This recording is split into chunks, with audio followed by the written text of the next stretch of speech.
বয়স যখন 7 হয়, বারবার যখন সালাতের কথা বলবেন, সাথে করে নিয়ে দাঁড়াবেন, জুমার দিন মসজিদে নিয়ে যাবেন, মাঝে মাঝে নামাজে নিয়ে যাবেন। 7, 8, 9 এই 3 বছরের ট্রেনিং এ 10 বছরে তো এমনি পাক্কা নামাজে হয়ে যাবে। নাকি বলবেন হুজুর আমি তো পড়ি না, আমারই তো খবর নাই। ছেলেরা যে বলবো বাবা নামাজ কায়েম কর, এর আগে কিন্তু নিজের মুসল্লি হইতে হবে। নামাজের ব্যাপারে নো কনসিডারেশন, কোনো ছাড় নাই। সালাত আপনাকে পড়তেই হবে যে কোনো পরিস্থিতিতে। এজন্য 7 বছর বয়স থেকে বিশ্বনবী ওয়ার্নিং দিতে বলেছেন।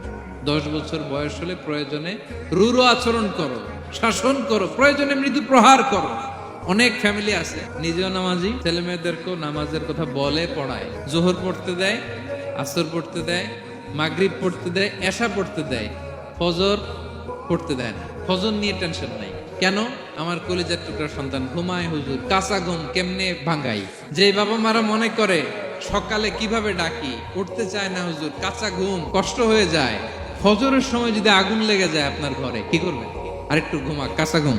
দুনিয়ার আগুন থেকে রক্ষা করার জন্য যেমনি ডাকেন, উঠায় নিয়ে আসেন, জাহান্নামের কঠিন আগুন থেকে বাঁচানোর জন্য ফজরের সময়ও ডাকার দরকার আছে না নাই? দুনিয়ার আগুনের চেয়ে কমপক্ষে 70 গুণ বেশি তেজওয়ালা। বিষ্ণু বলেন নারুকুম তুকিদুন, যে আগুন দিয়ে কিচেনে রান্না করো, জাহান্নামের আগুন কিন্তু এই আগুন নয়। জাহান্নামের আগুন দুনিয়ার আগুনের চাইতে কমপক্ষে 70 গুণ বেশি তেজওয়ালা। তাহলে ফজরের সময় ডাকবেন তো ছেলে মেয়েকে, হ্যাঁ, নিজেও পড়বেন, ছেলে মেয়েদেরকেও ডাকবেন। আকিমিস সালাহ।